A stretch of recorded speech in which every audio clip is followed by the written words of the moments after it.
जय श्री कृष्णा। राधे राधे मित्रों। भगवान श्री हरि विष्णु की कृपा आप सब पर बनी रहे। आज के इस वीडियो में आप श्रीमद् भागवत गीता के 14वें अध्याय का महात्म्य सहित श्रवण करेंगे। श्री महादेव जी कहते हैं, पार्वती, अब मैं भव बंधन से छुटकारा पाने के साधन भूत 14वें अध्याय का महात्म्य बतलाता हूँ। तुम ध्यान देकर सुनो। सिंघल द्वीप में विक्रम बैताल नामक एक राजा थे, जो सिंह के समान पराक्रमी और कलाओं के भंडार थे। एक दिन वे शिकार खेलने के लिए उत्सुक होकर राजकुमारों सहित 2 कुतियों को साथ ले वन में गए। वहां पहुंचने पर उन्होंने तीव्र गति से भागते हुए खरगोश के पीछे अपनी कुतिया छोड़ दी। उस समय सब प्राणियों के देखते देखते खरगोश इस प्रकार भागने लगा मानो कहीं उड़ रहा हो। दौड़ते दौड़ते बहुत थक जाने के कारण वह एक बड़े गहरे गड्ढे में गिर पड़ा। गिरने पर भी वह कुतिया के हाथ नहीं आया और उस स्थान पर जा पहुंचा जहां का वातावरण बहुत ही शांत था।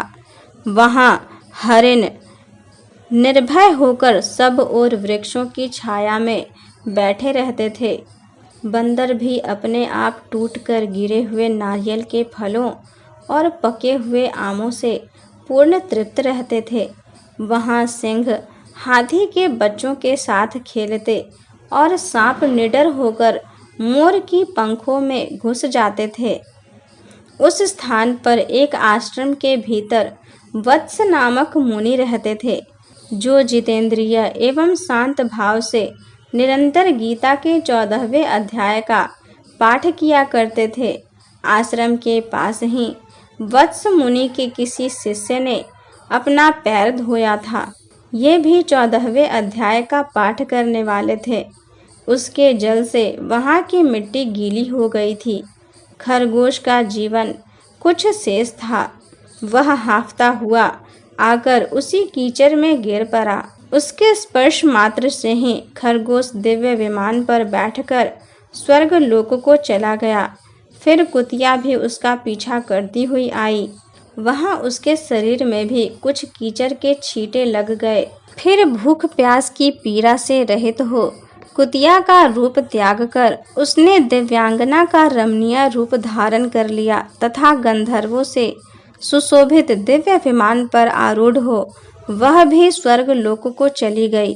यह देख मुनियों के मेधावी शिष्य स्वकंधर हंसने लगे। उन दोनों के पूर्व जन्म के वैर का कारण सोचकर उन्हें बड़ा विस्मय हुआ था। उस समय राजा के नेत्र भी आश्चर्य से चकित हो उठे। उन्होंने बड़ी भक्ति के साथ प्रणाम करके पूछा, विप्रवर, नीच योनियों में पड़े हुए दोनों प्राणी कुतिया और खरगोश ज्ञानहीन होते हुए भी जो स्वर्ग लोक में चले गए, इसका क्या कारण है? इसकी कथा सुनाइए। शिष्य ने कहा, भूपाल, इस वन में वत्स नामक ब्राह्मण रहते हैं। वे बड़े जितेंद्रिय महात्मा हैं। गीता के 14वें अध्याय का सदा जप किया करते हैं। मैं उन्हीं का शिष्य हूँ। मैंने भी ब्रह्म विद्या में विशेषज्ञता प्राप्त की है।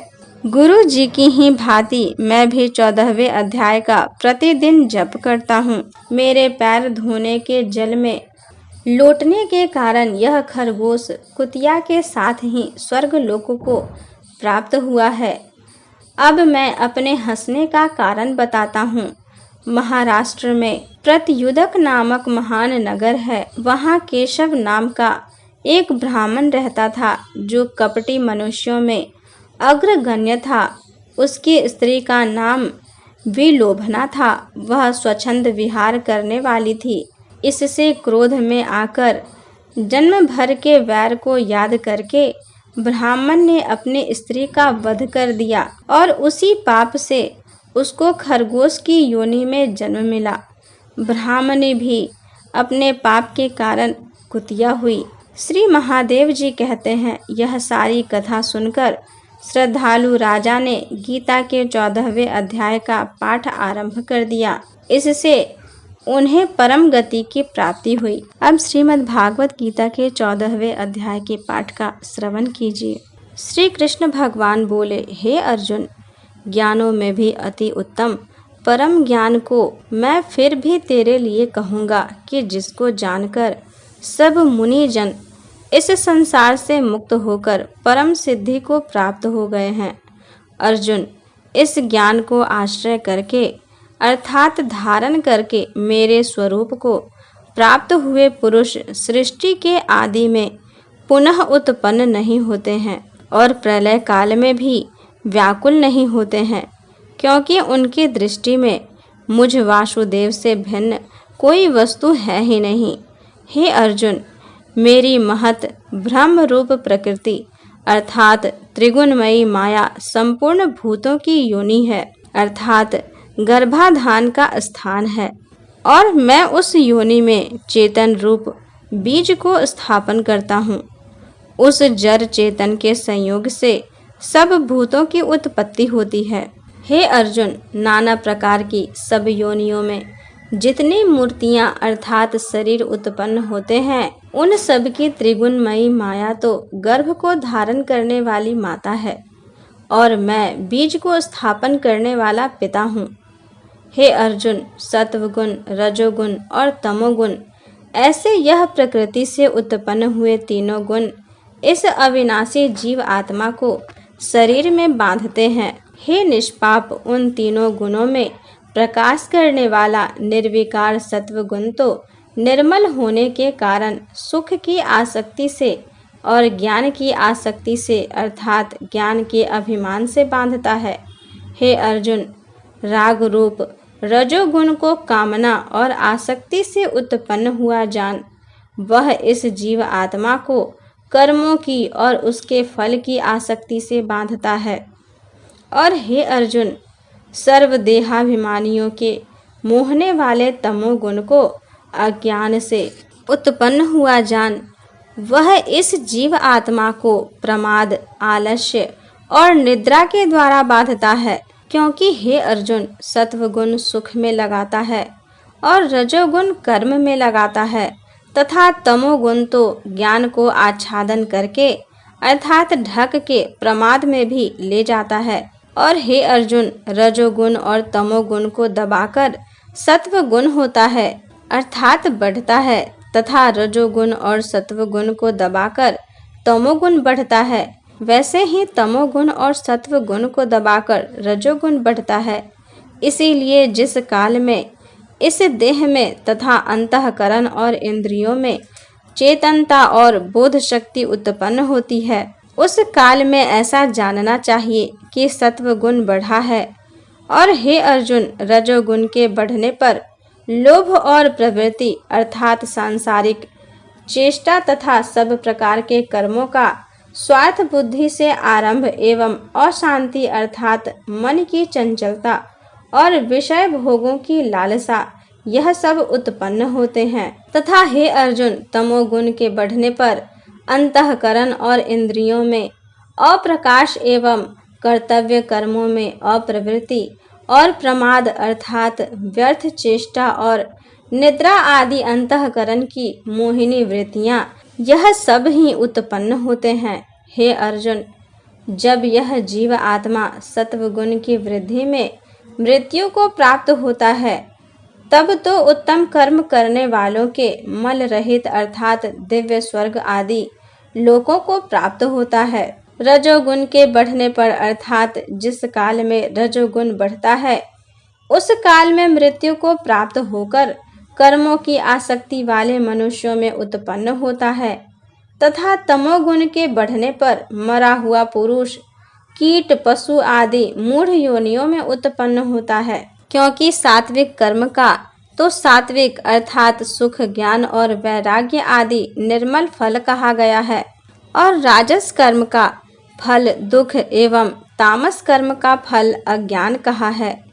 सत्वगुण से ज्ञान उत्पन्न होता है और रजोगुण से निसंदेह लोभ उत्पन्न होता है तथा तमोगुण से प्रमाद और मोह उत्पन्न होते हैं और अज्ञान भी होता है। इसीलिए सत्वगुण में स्थित हुए पुरुष स्वर्ग आदि उच्च लोकों को जाते हैं और रजोगुण में स्थित राजस पुरुष मध्य में अर्थात मनुष्य लोक में ही रहते हैं एवं तमोगुण के कार्य रूप निद्रा प्रमाद और आलस्य में स्थित हुए तामस पुरुष अधोगति को अर्थात कीट पशु आदि नीच योनियों में प्राप्त होते हैं। हे अर्जुन, जिस काल में दृष्टा अर्थात समष्टि चेतन में एक ही भाव से स्थित हुआ साक्षी पुरुष तीनों गुणों के सिवा अन्य किसी को करता नहीं देखता अर्थात गुण ही गुणों में बरतते हैं ऐसा देखता है और तीनों गुणों से अति परे सच्चिदानंद घन स्वरूप मुझ परमात्मा को तत्व से जानता है, उस काल में वह पुरुष मेरे स्वरूप को प्राप्त होता है तथा यह पुरुष इन स्थूल शरीर की उत्पत्ति के कारण तीनों गुणों को उल्लंघ्य करके जन्म मृत्यु वृद्धावस्था और सब प्रकार के दुखों से मुक्त हुआ परमानंद को प्राप्त होता है। इस प्रकार भगवान के रहस्य युक्त वचनों को सुनकर अर्जुन ने पूछा कि हे पुरुषोत्तम, इन तीनों गुणों के अतीत हुआ पुरुष किन किन लक्षणों से युक्त होता है और किस प्रकार के आचरणों वाला होता है तथा हे प्रभु, मनुष्य किस उपाय से इन तीनों गुणों से अतीत होता है। इस प्रकार अर्जुन के पूछने पर श्री कृष्ण भगवान बोले, हे अर्जुन, पुरुष सत्व गुण के कार्य रूप प्रकाश को और रजोगुण के कार्य रूप प्रवृत्ति को तथा तमोगुण के कार्य रूप मोह को भी न तो प्रवृत्त होने पर बुरा समझता है न निवृत्त होने पर उनकी आकांक्षा करता है तथा जो साक्षी के सदृश स्थित हुआ गुणों के द्वारा विचलित नहीं किया जा सकता है और गुण ही गुणों में बरतते हैं ऐसा समझता हुआ जो सच्चिदानंद घन परमात्मा में एक ही भाव से स्थित रहता है एवं उस स्थिति में चलायमान नहीं होता है, जो निरंतर आत्म भाव में स्थित हुआ दुख सुख को समान समझने वाला है तथा मिट्टी पत्थर और सुवर्ण में समान भाव वाला और धैर्यवान है तथा जो प्रिय और अप्रिय को बराबर समझता है और अपनी निंदा स्तुति में भी समान भाव वाला है तथा जो मान और अपमान में सम है एवं मित्र और वैरी पक्ष में भी सम है, वह संपूर्ण आरंभों में कर्तापन के अभिमान से रहित हुआ पुरुष गुणातीत कहा जाता है। और जो पुरुष व्यभिचारी भक्ति रूप योग के द्वारा मेरे को निरंतर भजता है, वह इन तीनों गुणों को अच्छी प्रकार उल्लंघ्य करके सच्चिदानंद घन ब्रह्म में एक ही भाव होने के लिए योग्य होता है। हे अर्जुन, उस अविनाशी पर ब्रह्म का और अमृत का तथा नित्य धर्म का और अखंड एक रस आनंद का मैं ही आश्रय हूँ, अर्थात उपर्युक्त ब्रह्म अमृत अव्यय और शाश्वत धर्म तथा एकांतिक सुख, यह सब मेरे ही नाम है, इसीलिए इनका मैं परम आश्रय हूँ। इस प्रकार श्रीमद् भागवत गीता में गुण त्रय विभाग योग नामक 14वां अध्याय पूर्ण हुआ।